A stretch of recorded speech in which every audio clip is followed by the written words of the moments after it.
Hi, Goddess of Love here again. Kamusta kayo dyan mga goddess ko? So, anong meron sa inyo ngayon, no? So, tignan natin kamusta kayo. So, another reading na naman tayo again for the fire signs, Aries, Leo, Sag, no? So, tignan natin kamusta ang ating mga fire signs right now. Holy Spirit, Universe, please, kamusta po ang ating mga fire signs right now? Anong meron po para sa ating mga fire signs, please? Anong meron para sa ating mga fire signs, please? Ano pong meron para sa ating mga fire signs? Aries, Leo, Sag. So, meron ng 2 cards ang tumalon. So, let's see what these cards are. So, you have this vision, no? And the other one is guidance, no? For some of you, fire sign, no? You have this vision, no? So, ang sinasabi rito, I think for you, fire sign is you have to see clearly, no? Sa paligid mo, no? Kumbaga, wag kang basta-basta naniniwala lang sa physical na nakikita mo, fire sign, no? For some of you, maybe, with this, kung makikita mo, third eye, kumbaga, kilalanin mo or look inside, no? Hindi lang sa labas, no? Kumbaga, siguro for some of you, fire sign, madali kayong, I think, madali kayong madala or madali kayong, yung madala ng isang tao or madaling makuha yung loob nyo, no? For some of you, no? Kapag parang mabait lang kausap, parang naniniwala na agad kayo, no? For some of you, fire sign. So, ito yung nakikita ko dito, no? So, you have to see within, no? So, something like that, no? Kailangan kilalanin mo munang mabuti ang isang tao bago ka magtiwala ang fire sign, no? So, ayun yung nakikita ko dito sa vision, no? Kumbaga, hindi naman literal na may third eye. Kumbaga, mas kilalanin mo, hindi lang physical na ano yung, yung kailangan mong tignan. Kailangan tignan mo yung kaloob-looban. So, kilalanin mo munang mabuti ang isang tao bago ka magtitiwala, no? Something like that. And the other one is guidance, no? So, yeah, maybe meron din tong connection doon, no? So, for some of you naman, maybe you are seeking guidance, no? Kung ano man itong may mga gusto kang itanong, may mga, 'di ba? You are seeking guidance through tarot din, no? Tarot readings, no? Or maybe nanonood nga kayo, something like this, no? So, nanonood nga kayo, no? Or for some of you ay marunong din kayong mag-read ng mga cards, no? For some of you, no? So, ito yung nakikita ko rito, no? So, some of you are no, seeking guidance, no? So, maybe, kung kailangan niyo ng may mga katanungan kayo, for some of you, fire sign, no? Maybe, ang the best option niyo before going to something like this, no? Kung talagang meron kayong mga gustong kailangan ay, yun nga, for some of you, dito din nanonood, no? Kumbaga, nanonood kayo to seek guidance para baka may mga kasagutan sa mga katanungan nyo, no? Something like that, no? Or, kung talagang may mga gumugulo sa isipan nyo, why not ask your immediate family about it, no? So, yun nga, di ba? Parang kung ano man tong mga gumugulo sa isipan nyo, pwede kayo humingi din ng guidance through your immediate family, your friends, no? Something like that, no? So, tignan pa natin anong meron pa na sitwasyon para sa ating mga fire signs dyan, no? So, tignan natin. Ano ba tong mga sitwasyon ng ating mga fire signs right now? So, let's see. Universe, please. Ano pong meron para sa ating mga fire signs, please? Aries, Leo, Sag. So, kuha muna tayo ng mga cards for you, fire signs, no? So, what else, please, Universe, Holy Spirit, para sa ating mga fire signs, no? Please. What else, no? Kuha pa tayo ng cards for you, fire signs, no? Para sa sitwasyon ng mga fire signs. So, may tumalon na din. So, kuha pa tayo, no? Tingnan pa natin. 2 cards pa po para sa ating fire signs, please, Universe. So, one more card. So, yun na. May umano na rin. So, ano kaya yan? Tignan natin. Mga fire signs. So, you have this lockdown, mental prison, confined, no? So, for some of you, maybe you are feeling stuck right now, fire sign, no? So, maybe for some of you rin ay you are dealing with depression din, no? So, you are being stuck in a situation, no? Or in a problem na pinagdadaanan mo, no? Fire sign, no? So, yeah, for some of you, no? Or for some of you naman, fire sign, literally na naka-confine right now sa hospital, no? Something like that, no? Or someone is in jail, no? For some of you, no? Or someone is going to jail, no? So, yeah, for some of you lang, no? Maybe, merong, yeah, for some of you are in depression, no? I think, mentally, no? For some of you, because, will be going to jail, no?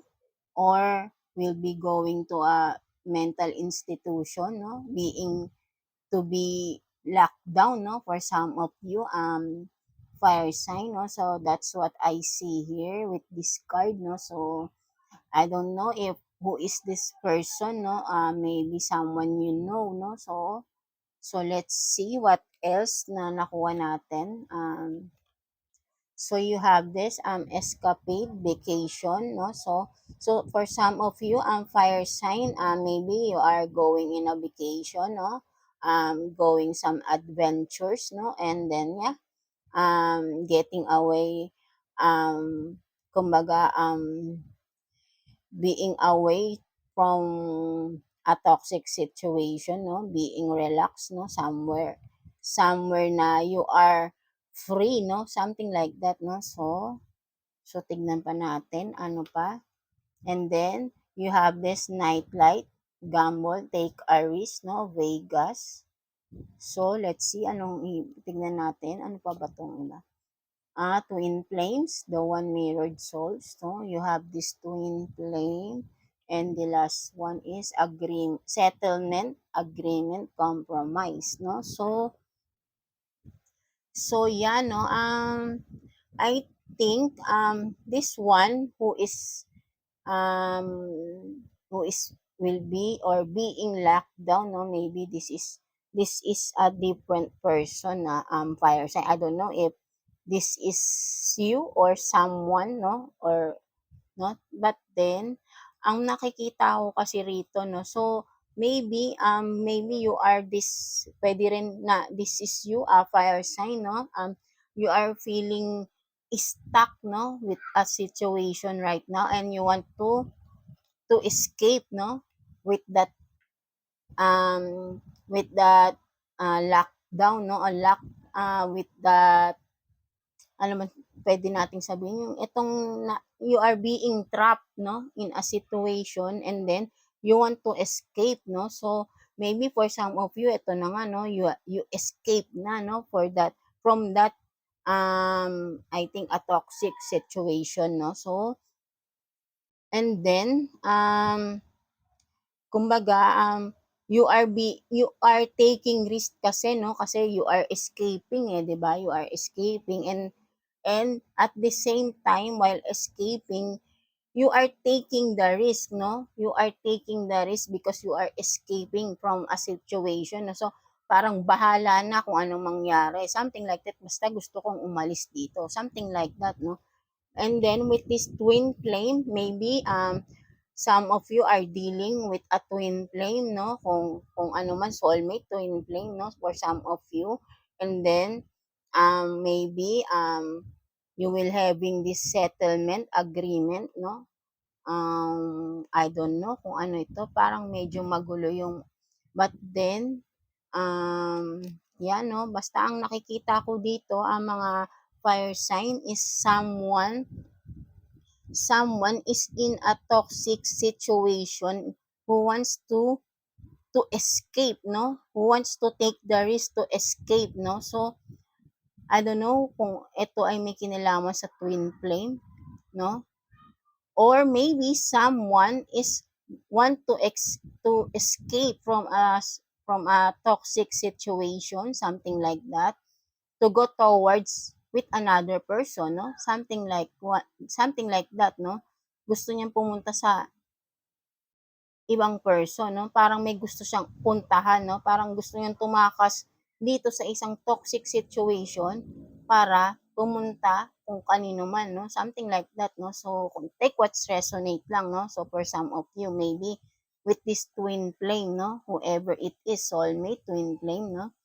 And gusto niya dito makipag-settlement, no? Parang gusto niya na magkaroon ng settlement dito sa twin flame na to. That's why gusto niyang makawala rito dito sa na-trap siyang na sitwasyon, no? Something like that, no? So, let's see what else para sa sitwasyon ng mga fire signs, please.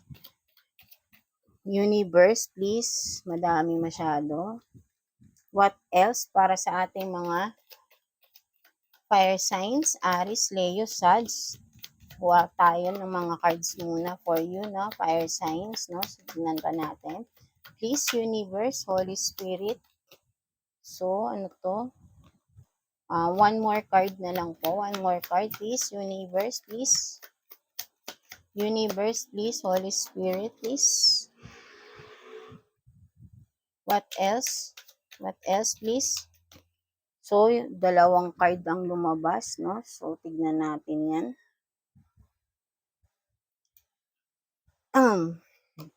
You have this autumn harvest, no? So, may lumabas din na seeds, no? For some of you, no? Yan, no? Tignan natin to. Fire sign, no? May reflection, seeds, reflection, north node, cosmic, purpose, awakening. You have this healing, inner child, karma, no? So, meron pala dito, no? So, kaya meron ditong toxic situation, no?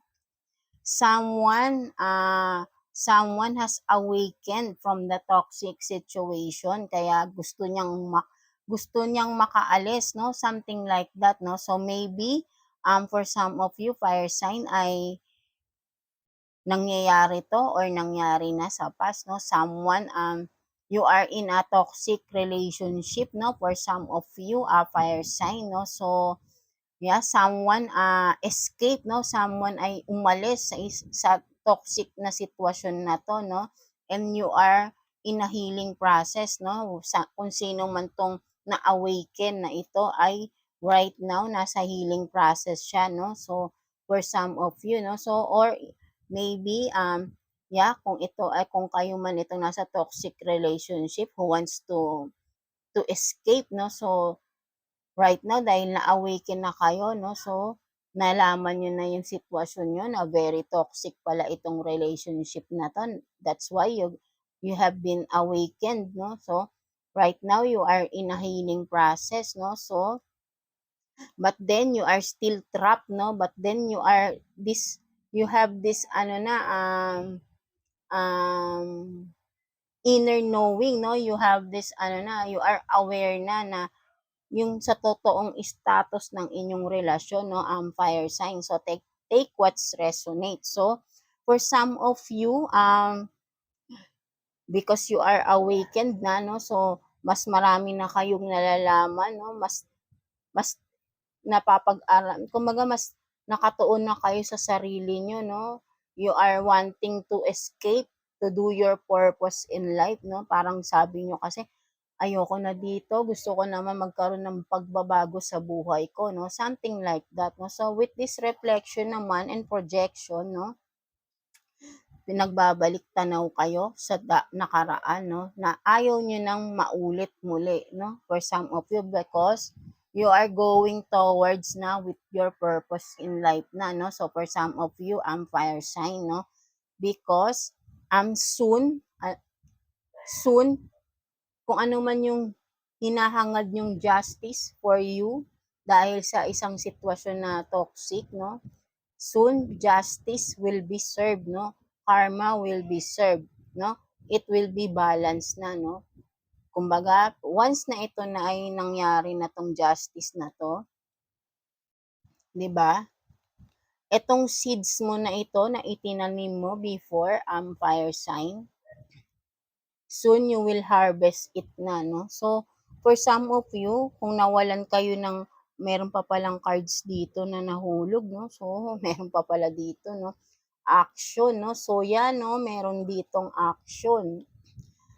So, once na yung itong seeds na tinanim mo, ito yung mga pangarap mo na hindi mo natupad because you are being trapped in the past, no, sa isang sitwasyon na hindi maganda, no, and then you escape, no, for some of you fire sign, no, and then yeah, you are moving forward your purpose in life dahil you are awakened na, no, you are in a healing process right now, no, so you are being courageous, no, to take the leap of faith, no, talagang umalis ka na sa isang sitwasyon or take what's resonate, no. So, ito lang yung nakikita ko. So, maybe for some of you, hindi pa to nangyayari. So, kung ano yung mga nakikita ko rito, maybe ito yung mangyayari sa inyo in the future kung ito yung gagawin mong path, no. For some of you, fire sign na who are in a toxic relationship right now, no, or who have been in a toxic relationship, no. So, ito yung mga path na dadaanan nyo, no? Something like that, no? So, yeah, you have this courage, no? Nagkaroon kayo ng lakas ng loob to escape that situation, no? And then, because you are awakened na, you are in a healing process, no? And then, you are moving towards or forward towards your purpose in life, no? Kumbaga, mas marami ka nang gustong gawin sa buhay mo right now. Yung mga seeds mo before, yung mga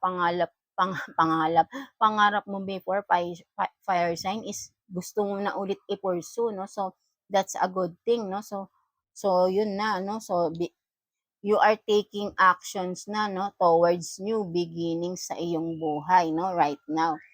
And then, yeah, and huwag kang mag-alala because soon, justice will be served, no? Kung hinihintay nyo man to, fire sign, no? So, huwag kayong mag-alala.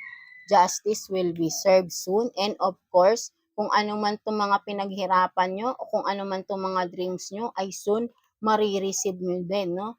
Magaganap din lahat to, makukuha nyo rin, no? Because you will be balanced na, no? Magiging balanced nga dahil justice will be served and karma will be served dun sa mga taong nakasakit sa inyo, right? And with that, ma-harvest mo na itong mga pinaghirapan mo, no? Something like that. And but then beware, no?